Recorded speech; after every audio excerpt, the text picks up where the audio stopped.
제가 대학 도서관에서 야간 사서 보조로 일하기 시작한 것은 30 무렵이었습니다.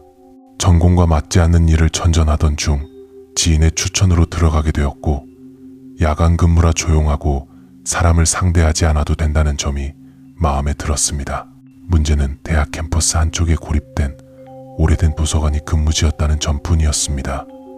낮에는 학생들로 붐비지만 밤이 되면 완전히 다른 건물처럼 변했습니다.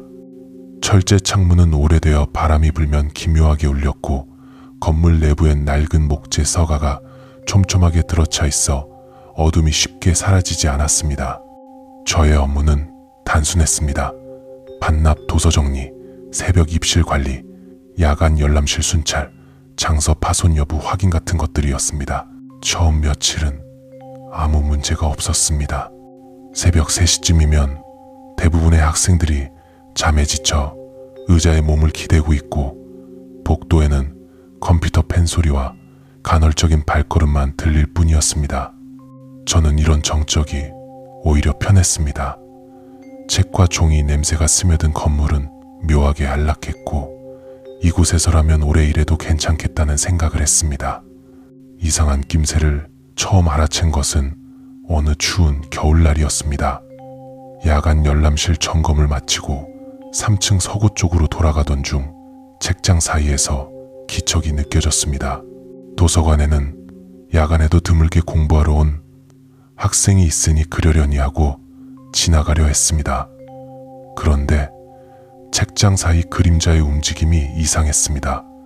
사람의 그림자는 보통 명확한 외곽이 있는데, 그 그림자는 전체가 미세하게 흔들리며 형태가 일정하지 않았습니다. 마치 여러 겹의 종이가 겹쳐진 후 바람에 흔들리는 모습 같았습니다. 저는 첫 근무라 긴장해서 착각한 것이라 생각하고 서둘러 복도로 나왔습니다. 하지만 그날 이후 비슷한 모습을 계속 보게 되었습니다. 3층 서고만 가면 책장 사이에 누군가 서 있는 것 같은 느낌이 들었습니다. 책장 끝에서 누군가가 고개를 내민 듯한 환영도 보였습니다. 가까이 다가가면 아무도 없었고, 돌아서면 서가 끝에 다시 기척이 느껴졌습니다. 처음에는 학생 때문이라고 생각하려 했지만 그 움직임은 사람이 내는 움직임과 달랐습니다. 너무 조용했고 지나친 뒤 남는 흔적도 없었습니다. 도서관에서 오래 일한 야간 직원들은 모두 특정 구역을 피하려 했습니다. 예전부터 3층 서고 한쪽이 이상하다는 말이 돌고 있었지만 저는 관심을 두지 않아 대수롭지 않게 넘겼습니다. 그런데 어느 날 출근했을 때 선임 사서가 갑자기 병가를 냈다는 이야기를 들었습니다. 이유는 말해주지 않았지만 다른 직원은 조용히 말했습니다. 그도 3층 서고 정리를 맡던 사람이었다고. 그리고 병가 전 몇 주 동안 표정이 이상하게 굳어 있었고 잠을 거의 자지 못한 눈빛이었다고 했습니다. 그 말을 듣고 나니 제가 본 그림자와 기척이 조금씩 떠올랐습니다. 하지만 저는 일을 그만둘 상황이 아니었습니다. 얼마 뒤 저는 공식적으로 3층 서고 정리 담당을 맡게 되었습니다. 서고 깊숙이 들어가 오래된 책을 정리하고 파손 도서를 찾고 잘못 꽂힌 책을 제자리로 돌려놓는 일. 업무는 단순했지만 서고는 너무 어두웠고 책장 사이 공간은 사람이 한 명 겨우 지나갈 만큼 좁았습니다. 특히 가장 깊숙한 구역은 조명도 어둡고 책 냄새가 오래되어 공기가 눅눅했습니다.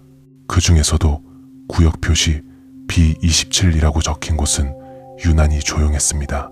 다른 구역에서는 학생들이 멀리서 움직이는 소리나 필기하는 소리가 희미하게 들려왔지만 이 구역만큼은 완전히 정적이었습니다. 마치 다른 공간과 분리된 듯한 정숙함이 느껴졌습니다. 그곳에 서 있으면 숨소리가 책장 사이로 흡수되는 것 같았고 책 냄새가 더 강하게 스며들어 오히려 머리가 아플 정도였습니다. 이 이상한 기운은 어느 날 실제 사건으로 이어졌습니다. 서고 깊은 곳을 정리하던 중 책장 뒤편에서 낮은 마찰음이 들렸습니다. 종이가 서로 긁히는 소리였습니다. 누군가 책을 떼어내는 소리로 들릴 수도 있었지만 방향이 이상했습니다. 책장이 있는 위치에서 나는 소리가 아니라 책장 뒤쪽 공간에서 나는 소리였습니다. 저는 순간 몸이 굳었지만 용기를 내어 책장을 뒤로 조금 밀었습니다. 대부분 서가는 벽과 일정한 간격을 두고 배치되어 있고 그 뒤에는 전기 배선이 지나갑니다. 그런데 책장 뒤 공간은 비어 있지 않았습니다. 평범한 벽면이 아니라 어둠이 짙게 고여 있는 것처럼 빛이 닿지 않는 구석이 있었고 그 어둠 속에서 무언가 움직였습니다. 바람 때문이라고 하기에는 너무 명확한 형태였습니다. 책 모서리 같은 네모난 형상이 기울어지며 흔들렸습니다. 저는 곧바로 책장을 밀어 다시 가리고 서고 끝까지 달려나왔습니다. 그날 이후 서고에 들어갈 때마다 저 깊은 곳에서 소리가 들렸습니다. 책 페이지가 뒤적이는 소리, 누군가 책장을 밀고 움직이는 소리, 때로는 책장 위에서 무거운 책이 떨어지는 둔탁한 소리. 하지만 서고에 들어가면 아무것도 떨어져 있지 않았습니다. 책장 위의 먼지도 그대로였고 책의 위치도 바뀌지 않았습니다. 며칠 뒤에는 더 명백한 사건이 있었습니다. 새벽 2시쯤 학생의 없어진 도서를 찾기 위해서고 한쪽을 살피던 중 책장의 그림자가 벽에 비정상적으로 길게 늘어져 있는 것을 보았습니다. 조명 위치 때문에 가끔 그런 착시가 생기지만 그 그림자는 책장의 형태가 아니었습니다. 인간의 실루엣처럼 보이기도 했고 책 뭉치가 쌓여있는 모양처럼 보이기도 했습니다. 그러나 형태는 계속 바뀌고 제가 한 걸음 내디딜 때마다 그림자는 마치 제 발걸음을 따라 걷는 것처럼 흔들렸습니다. 공포가 본격적으로 현실이 된 것은 그 다음 날이었습니다. 서고를 돌며 점검하던 중 책장 구석에서 아주 낮은 속삭임이 들렸습니다. 책장 너머에서 들리는 듯한 목소리는 너무 작아 단어를 알아듣기는 어려웠습니다. 그러나 분명한 것은 누군가 존재한다는 느낌이었습니다. 저는 갑자기 심장이 빠르게 뛰기 시작했고 석호 끝으로 도망치듯 내려왔습니다. 책 냄새가 유난히 강해져 코끝을 찌르기도 했습니다. 그날 밤 이후 저는 잠을 잘 수 없었습니다. 도서관에서 느꼈던 그 기척이 집에서도 이어졌습니다. 벽장문 뒤에서 종이 긁히는 소리가 들리거나 책상 위에 놓아둔 책이 미세하게 움직이는 듯한 소리가 들렸습니다. 처음에는 환청이라고 생각했습니다. 하지만 새벽에 책상 위에 놓아둔 책이 다른 위치에 놓여 있는 것을 보고 확신했습니다. 그 존재는 단지 도서관 안에만 있던 것이 아니었습니다. 결정적인 사건은 근무한 지 3달쯤 되었을 때 일어났습니다. 새벽 열람실 점검 중 누군가 도서관으로 들어오는 모습을 복도 CCTV를 통해 확인했습니다. 화면 속 인물은 천천히 3층 서고로 향했습니다. 저는 학생이 늦게 공부하러 들어온 것이라 생각해 서고로 올라갔습니다. 그런데 서고에는 아무도 없었습니다. 복도에는 출입 기록도 없었습니다. CCTV에는 분명히 사람이 보였지만 어디에서도 찾을 수 없었습니다. 그날 이후 도서관 내부에서 가끔 그림자가 보이기 시작했습니다.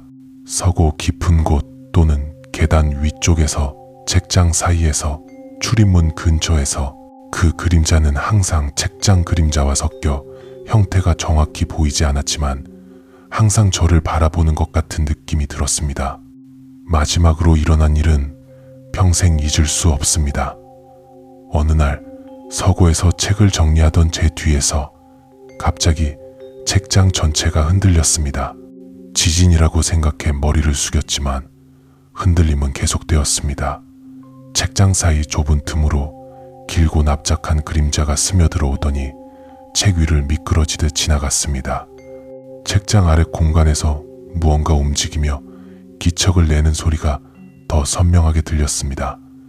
마치 오랜 시간 갇혀있던 것이 책장 뒤에서 기어나오는 것처럼 느껴졌습니다. 저는 바로 도망쳤습니다. 복도로 나온 후에도 심장은 계속 뛰었고 손끝이 떨렸습니다. 그날 이후로 출근하기가 두려웠습니다.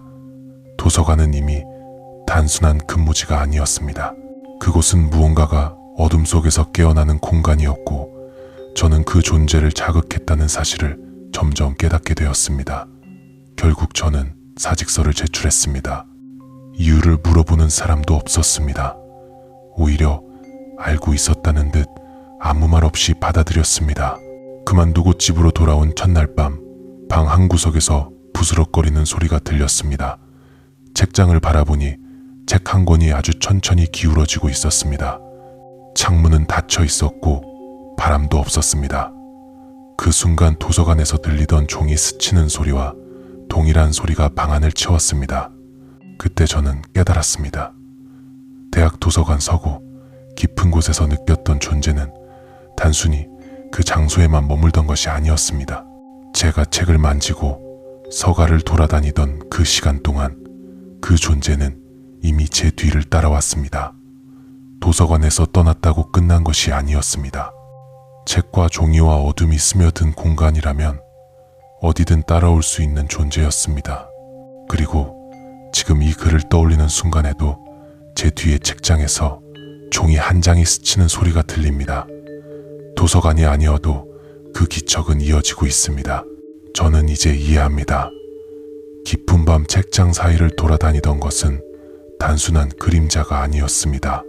그 존재는 누군가 자신을 찾아주기만을 기다리고 있었고 그날 밤 서고 깊숙한 곳에서 제가 들었던 속삭임은 떠나지 말라는 신호였을지도 모릅니다. 지금도 새벽 2, 3시가 되면 방 안 공기가 차갑게 변합니다. 책 한 권이 스스로 기울거나 페이지가 들리는 듯한 느릿한 움직임이 느껴질 때면 저는 도서관에서의 마지막 순간을 떠올립니다. 그리고 생각합니다. 아마도 그 존재는 지금도 제 방 어딘가에서 잠시 멈추어 제 행동을 바라보고 있을 것입니다.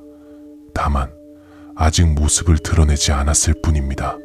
저는 알 수 있습니다. 그것은 언젠가 다시 나타날 것이고 다시 속삭일 것입니다.